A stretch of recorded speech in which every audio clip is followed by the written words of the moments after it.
हिमाचल दस्तक में एक बार फिर आपका स्वागत है। मैं हूं आपके साथ मस्तराम दलाल। पेश करते हैं हिमाचल प्रदेश की प्रमुख खबरें। हिमाचल प्रदेश में पुलिस विभाग में तबादलों को लेकर जल्द बड़ा बुलेटिन आएगा। करीब 6 जिलों के एसपी बदल सकते हैं और पुलिस डिपार्टमेंट के आला अधिकारियों की बात की जाए तो 50 से 60 बड़े पुलिस अधिकारियों के बदलने की चर्चा है।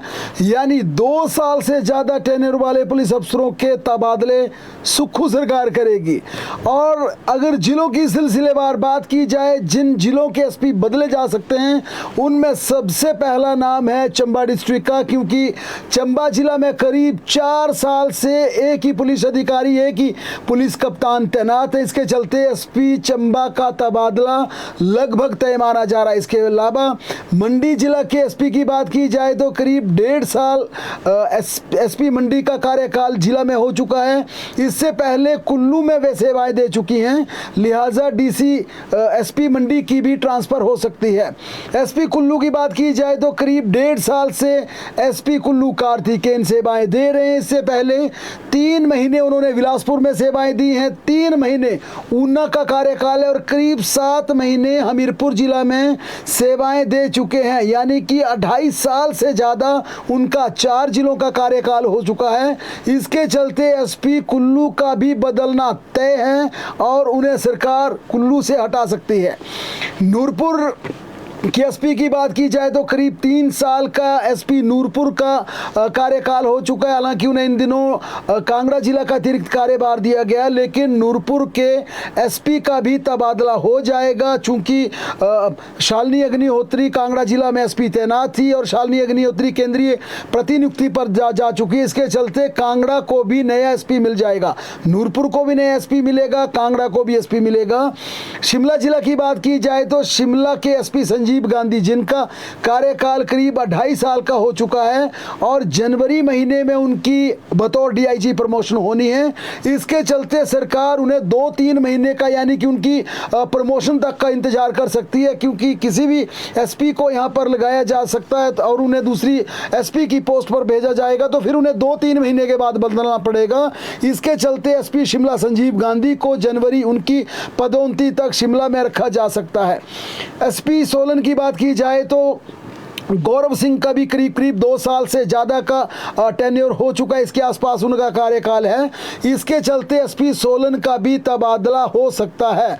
और जो 7 जिलों की जिनकी हमने चर्चा की, इन 7 जिलों में से कम 6 जिलों के एसपीज की बदलने की पूरी संभावना है। अन्य जिलों की बात करें तो बद्दी, बिलासपुर, हमीरपुर तीनों जिले हैं जिनमें 2 साल से कम का इन तीनों जिलों के एसपी का कार्यकाल है। हमीरपुर के एसपी भगत सिंह 30 नवंबर को रिटायर हो रहे हैं, यानी कि उन्हें अब अगले महीने करीब 1 सवा महीने का उनका कार्यकाल है उनके पास सेवानिवृत्ति के लिए इसमें। इसके चलते उन्हें भी नवंबर तक यानी कि उनकी रिटायरमेंट हमीरपुर से हो सकती है। किन्नौर के एसपी की बात की जाए तो उनका भी अभी कम टेन्योर है। लाहौल स्पीति, देरा और सिरमौर, ये ऐसे 3 डिस्ट्रिक्ट हैं, पुलिस के डिस्ट्रिक्ट हैं। इन तीनों ही एसपी का भी बेहद कम टेन्योर हुआ है।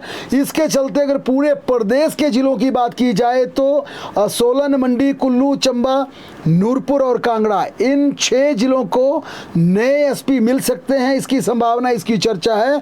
इसके अलावा राज्य सरकार 50 से ज़्यादा पुलिस अफसरों को, जिसमें एएसपी हैं, डीएसपी हैं या दूसरे पदों पर एसपी रैंक के अफसर बैठे हैं, उनके तबादले भी कर सकती है। यानी जिला पुलिस कप्तानों के अलावा एसपी की पोस्ट पर दूसरे एसपी के रैंक की पोस्ट पर बैठे अधिकारियों के भी तबादले होंगे, जिसके लिए राज्य सरकार ने 2+1 यानी कि 2 साल से ज़्यादा कार्यकाल को आधार माना है। इस आधार पर पुलिस विभाग में तबादले होंगे। पुलिस से ऊपर तमाम, चाहे वो डीआईजी हैं, एडीजीपी हैं, इन अधिकारियों को भी एक दूसरे उनकी रिशफलिंग की जाएगी और सभी के लिए क्राइटेरिया 2 साल का रखा गया है। हालांकि इतना जरूर है, जहां पर हमीरपुर में रिटायरमेंट होगी, शिमला में गांधी साहब की प्रमोशन होगी।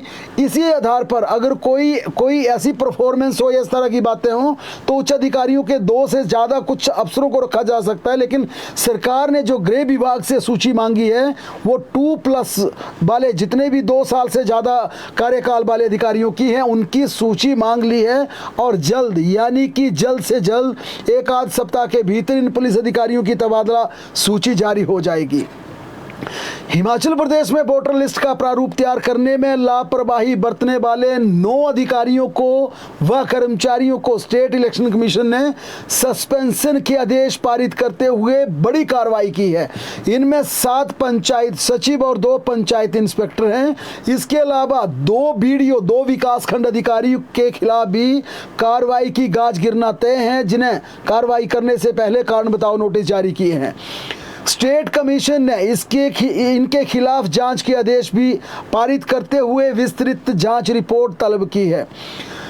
कमीशन ने एचएएस अधिकारी एवं बीडीओ भरमौर अभिषेक मित्तल और बीडीओ नीरी मनमोहन शर्मा को कारण बताओ नोटिस जारी करते हुए जवाब तलब किया। इसके बाद कमीशन ने इनके खिलाफ भी कार्रवाई अमल में लाने के साफ संकेत दिए हैं। इलेक्शन कमीशन ने 2 पंचायत इंस्पेक्टर, जिनमें भरमौर ब्लॉक के चंबा के सब इंस्पेक्टर बलविंदर सिंह और निहरी ब्लॉक मंडी के पंचायत इंस्पेक्टर राकेश कुमार को सस्पेंड कर दिया है। वहीं 7 पंचायत सचिवों में चंबा जिला के ओरा पंचायत की नीना देवी, बजौल पंचायत भरमौर के गौरव कुमार, होली पंचायत भरमौर के राकेश कुमार, मंडी जिला के झुंगी पंचायत के टेकचंद, मंडी के बेहली पंचायत के ठाकुर दास, मंडी के वोई पंचायत के इंद्र सिंह और मंडी जिला के ही सेगल पंचायत के पवन कुमार को सस्पेंड कर दिया गया है।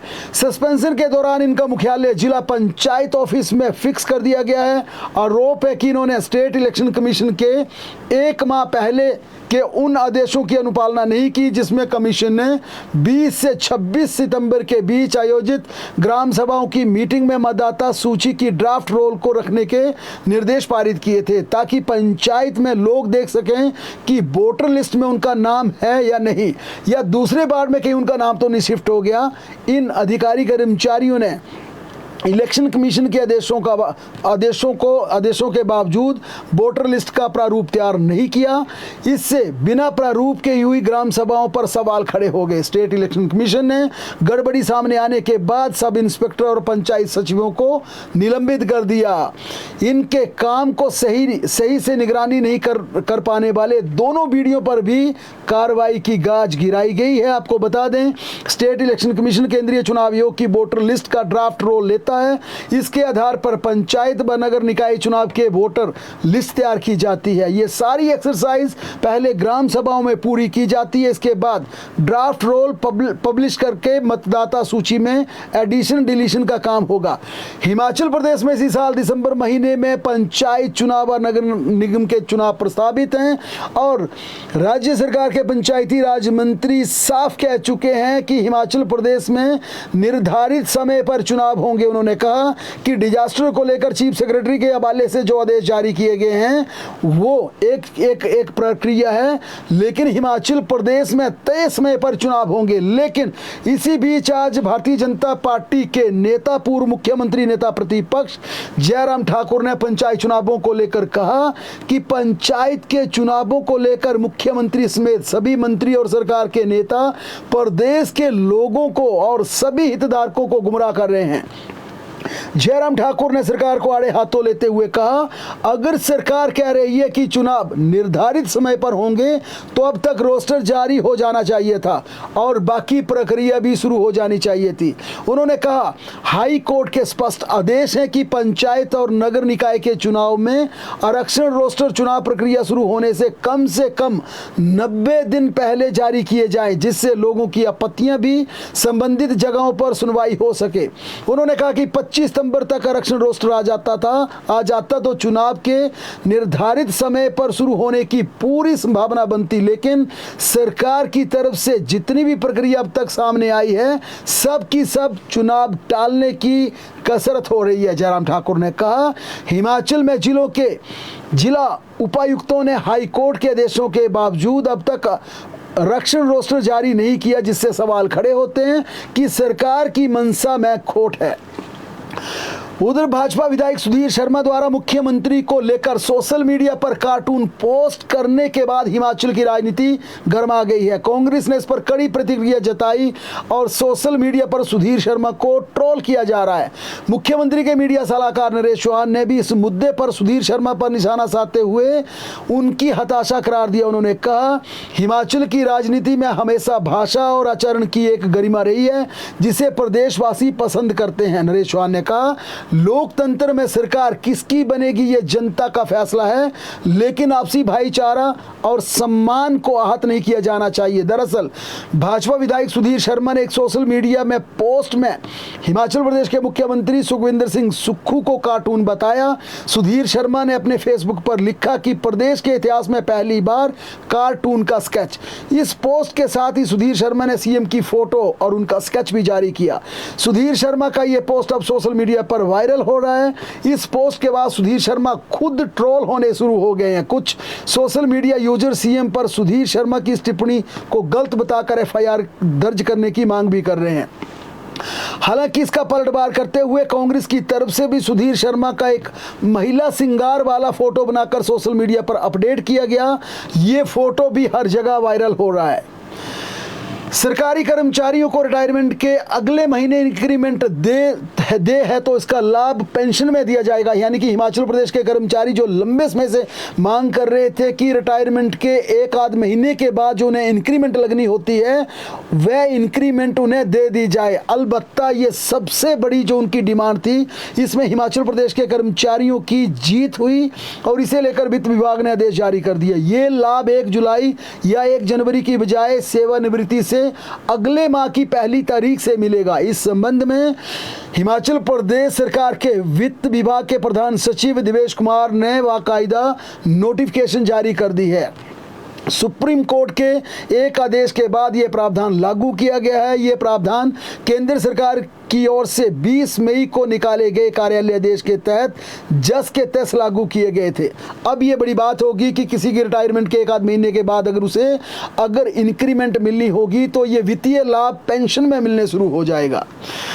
हिमाचल प्रदेश में लंबे समय से पदोन्नति की प्रतीक्षा कर रहे राज्य के शिक्षकों के मसले को लेकर राजकीय टीजीटी कला संघ ने शिक्षा सचिव को मेमोरेंडम सौंपते हुए अपनी डिमांड रखी है। ज्ञापन में प्राथमिक से लेकर सीनियर सेकेंडरी स्तर तक के सभी वर्गों के शिक्षकों की लंबित प्रमोशन सूचियां शीघ्र जारी करने की गुहार लगाई गई है।